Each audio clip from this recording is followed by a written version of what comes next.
Global hunger index 2024 ranks India under serious category. So hello everyone, जय हिंद। How are you all? कैसे आप सभी? I hope you are all good. आप सभी अच्छे होंगे। तो आज टॉपिक है hunger index. Global hunger index 2024 वो पब्लिश हो चुका है एंड 127 कंट्रीज़ का इसमें पूरा प्रोसेस निकाला गया है। तो उसमें इंडिया की रैंक है 105। तो इट्स अ वेरी मतलब ये बहुत ही क्या बोलते हैं उसे, दयनीय स्थिति है इंडिया की कि ग्लोबल हंगर इंडेक्स में इंडिया की रैंक 105 है 127 कंट्रीज़ में। तो इसके क्या कॉजेज़ हैं, क्या सल्यूशंस हैं और हम अपने लेवल पे क्या काम कर सकते हैं इंडिया को रैंक में ऊपर लाने के लिए। तो पहले कॉजेज़ की बात करेंगे। तो कॉजेज़ वो ऐसे हैं। फर्स्ट इज़ है, वो तीन ही कॉजेज़ हैं। Lots of causes is there, but मैं बात करूँगा केवल तीन की, जो कि इम्पॉर्टेंट हैं और कहीं ना कहीं उससे ही ये रिलेटेड हैं। तो तीन में फर्स्ट है इकोनॉमिक इनइक्वालिटीज़। भारत में एक व्यक्ति अमीर अमीर होता जा रहा है और गरीब गरीब होता जा रहा है। ये आर्थिक असमानता का लक्षण है ना।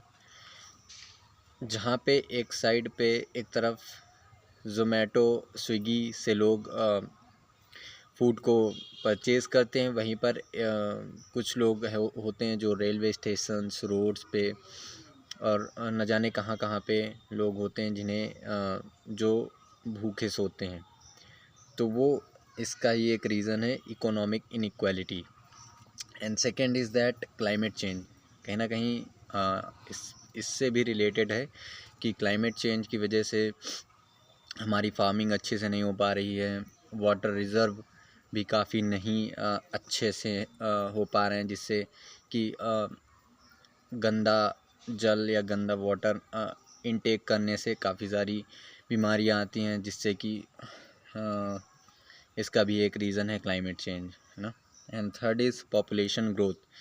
जब एक देश की पॉपुलेशन बढ़ती है तो कहीं ना कहीं तो फूड की ज़रूरत होगी और फूड की ज़रूरत होगी और इससे क्या है कि फूड है नहीं ज़्यादा इंडिया में, तो इससे इंडिया की रैंक तो नीचे आनी ही है। तो पॉपुलेशन ग्रोथ एक इसका एक रीज़न है कि ग्लोबल हंगर इंडेक्स में इंडिया की रैंक 105 है 127 कंट्रीज़ में। तो ये कॉजेज़ थे। एंड ऑल्सो सॉल्यूशन क्या है यार? सॉल्यूशन ये है कि गवर्नमेंट पॉलिसीज़ को अच्छे से इम्प्लीमेंट करना होगा। गवर्नमेंट इस पे काम कर रही है, बट एक तरीका होता है ना कि उसे अच्छे से इम्प्लीमेंट करना, ग्राउंड लेवल पे जाके अच्छे से चीज़ें करना, हर एक पॉलिसीज़ को हर एक इंडिविजुअल तक पहुंचाना, ये गवर्नमेंट इनिशिएटिव ले, तभी इस पे अच्छे से वर्क किया जा सकता है। And second is education and awareness. India के हर एक वो चाहे लेडीज़ हों, बच्चे हों, और बच्चों से रिलेटेड है, गर्ल्स बॉयज़ सभी को एजुकेशन एंड अवेयरनेस देनी चाहिए हर एक चीज़ पे, चाहे वो हेल्थ सेक्टर से हो, किसी भी चीज़ से। उसमें हमें एजुकेशन और अवेयरनेस को बढ़ाना होगा। काफ़ी काम हो रहा है, हमें और काम करना होगा। ये पूरा गवर्नमेंट से ही रिलेटेड था। तो ये सॉल्यूशन थे। और आप अपने इंडिविजुअल लेवल पे क्या कर सकते हैं, क्योंकि कहते हैं कि एक के बदलने से या एक के करने से पूरा समाज नहीं बदल सकता या पूरा देश नहीं बदल सकता, बट हाँ, अगर एक शुरुआत करेगा तो शायद उससे फिर आगे और बढ़ता जाए, एक से दो, दो से तीन, फिर चेन बनती जाए और वो एक चेंज आए। तो इंडिविजुअल लेवल पे आप कर सकते हैं सोशल सर्विस, जो कि काफ़ी कम लोग करते हैं, बट आपका एक स्टेप हो सकता है सोशल सर्विस। लाइक आप अगर आप पैसे नहीं दे सकते हैं तो आप, अगर आपकी थाली में 4 रोटियां हैं तो अगर कोई 2 लोग हैं सामने तो आप 2 खा सकते हैं और 2 उन्हें दे दीजिए। ये एक एग्ज़ाम्पल के लिए है। आप किसी भी तरीके से मदद कर सकते हैं दूसरों की, फूड से, हर एक चीज़ से, जिससे आपको लगता है कि हाँ हम हेल्प कर सकते हैं। तो शायद कहीं ना कहीं इससे ग्लोबल इंडेक्स में इंडिया की रैंक ऊपर आ पाए अगले साल, या और कुछ साल लग सकते हैं।